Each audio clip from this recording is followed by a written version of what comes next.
गरीब की शादी। शशि की सौतेली माँ ने उसकी शादी की तो बड़े घर में, लेकिन पति कोई काम न करता। आप ससुर जी के साथ काम पर क्यों नहीं जाते?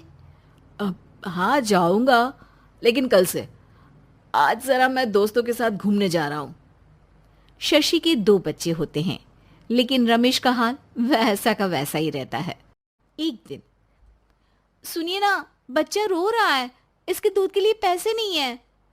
अरे तो पिताजी से ले लो ना। क्यों?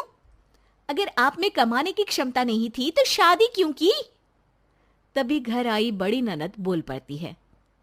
आहा हा हा, तुम्हारी माँ को साफ साफ कह दिया था कि लड़का ना कमाता है ना कभी कमाएगा।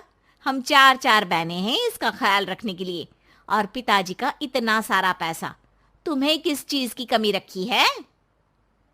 लेकिन थोड़े ही सालों में तकदीर बदल जाती है। शशि का ससुराल गरीब हो जाता है।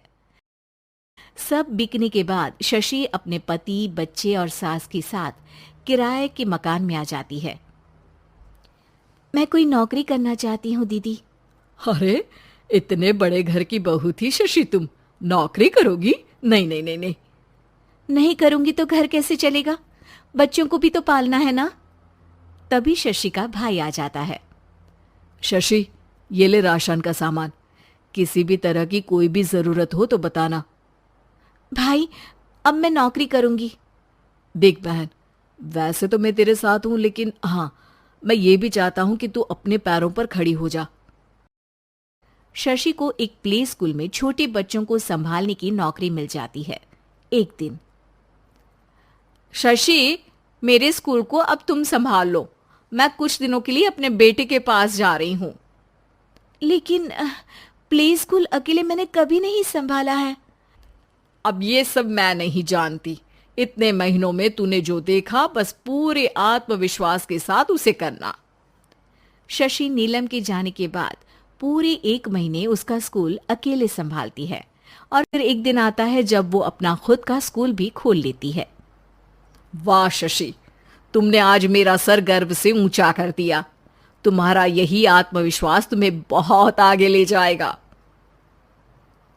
नीलम, बहुत आगे जाने की चाह नहीं है, बस ये छोटा सा स्कूल मेरे बच्चों की अच्छी शिक्षा में मेरी मदद करे, यही मैं चाहती हूँ।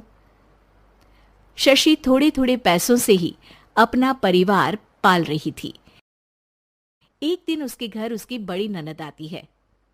अरे भाभी, घर में कूलर तो लगा लेती, मेरी माँ को कैसे पंखे में लिटा रखा है? अरे तो शशि कौन सा एसी लगा कर सो रही है? वो भी तो यहीं रहती है ना मेरे पास।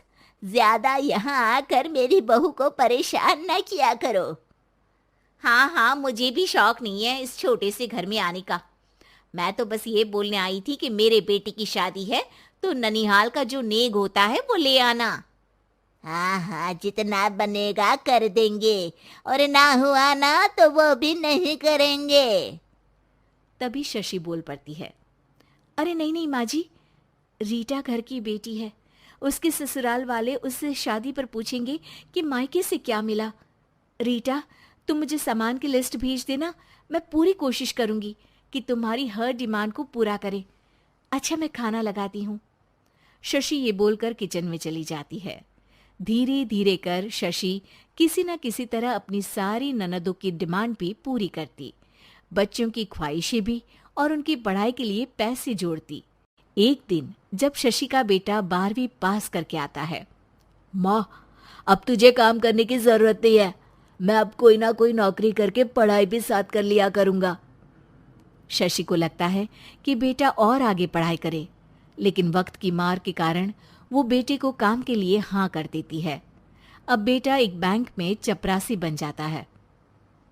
लड़का देखने में तो बड़ा अच्छा है, अंग्रेजी भी पटर पटर बोलता है, फिर चपरासी क्यों?